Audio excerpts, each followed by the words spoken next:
Shalom, Kol Halal, Yahweh Bashem Yahushai, Bahashem Kwadash. Double honors to the elder apostles and elder bishops of GMS, including the elders that came before them that taught us the truth.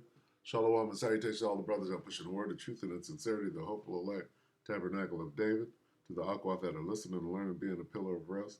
144,000 and one-third, the hopeful elect of Israel. I'm the brother Yahshua, back with the WW3 Daily Update. Shalom and salutations to you as well. We start right here in Isaiah 2 and 19.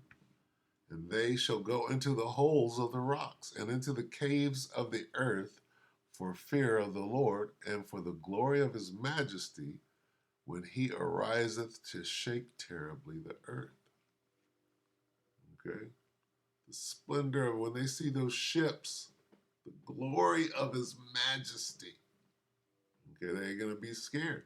People will flee to caves in the rocks and to holes in the ground from the fearful presence of the Lord and the splendor. What is the splendor? That the magnificence of his spaceships. Okay? That's what it comes down to. Splendor of his majesty. Glory, glory, splendor. What else? Majestic, the majesty. The majestic splendor.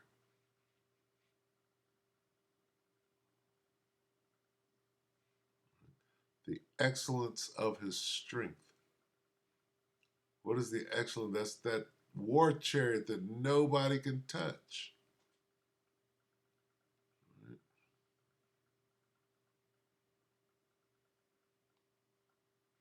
Salakia.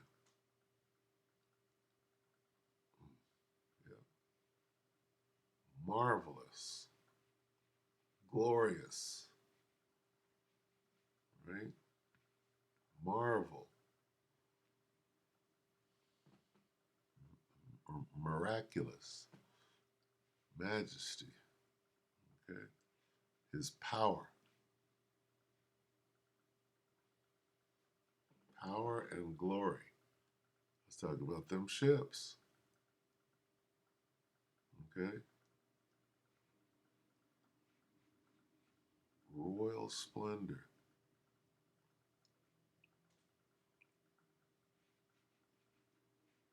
Excellency and his rising to terrify. That shit is going to terrify people. All right? They're going to run. They're going to hide themselves. All right? Where were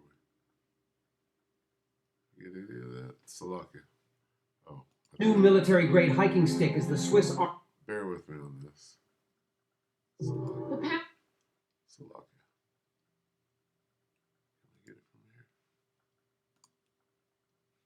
Get Nate up here. Nate.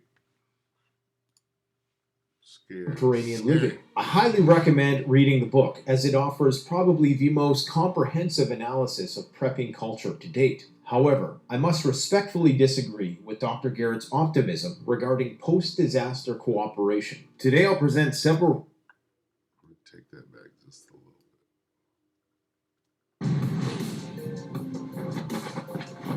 bit. Okay, so this is a Canadian Prepper 34 minutes ago, emergency broadcast.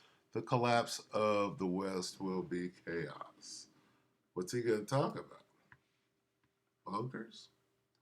Crawling in the holes of the West?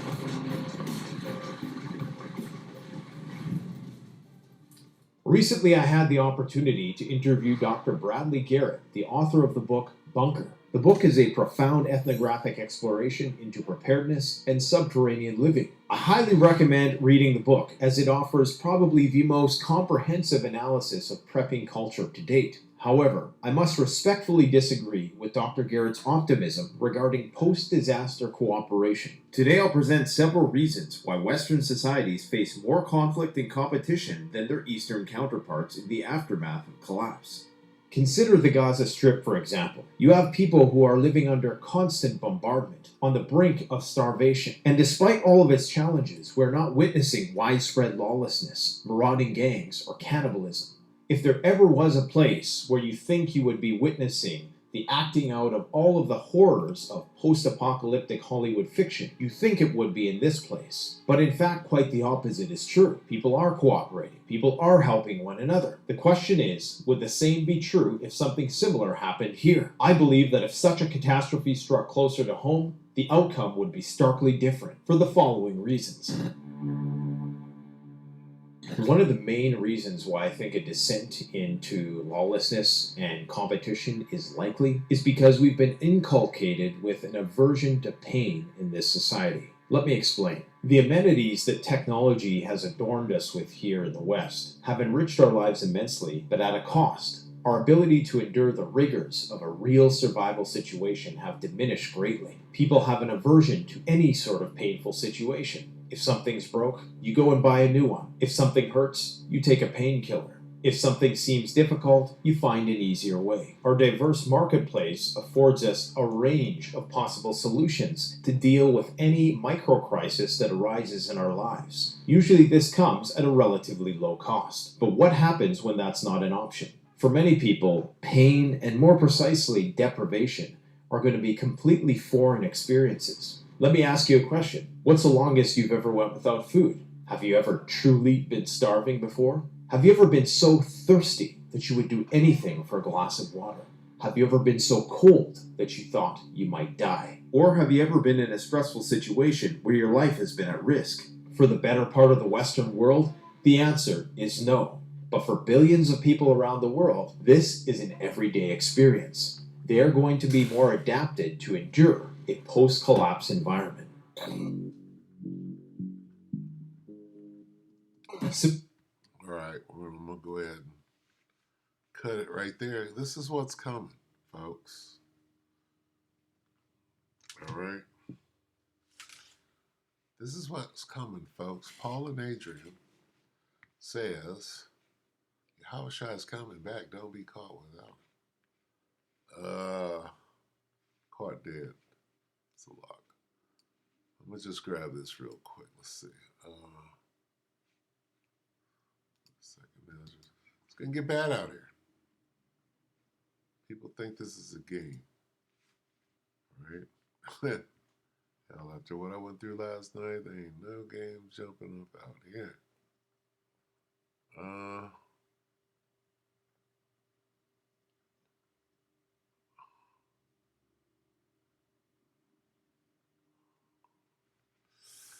Let's see.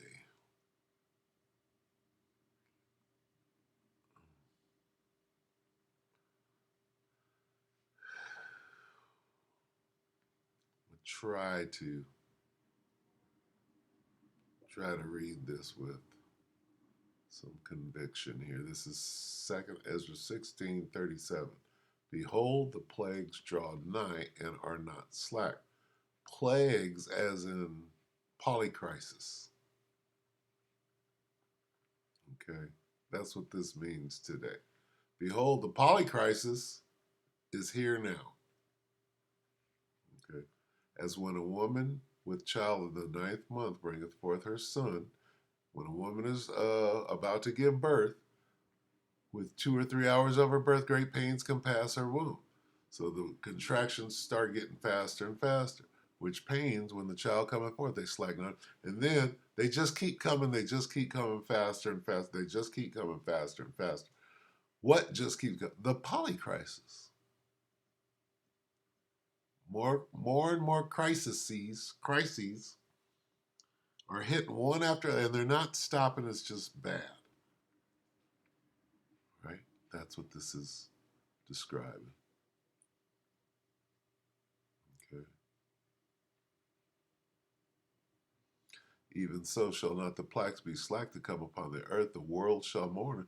Sorrow shall come upon it on every side. So that's basically what Nate is trying to break down. The collapse of the West will be chaos. Yeah, it will.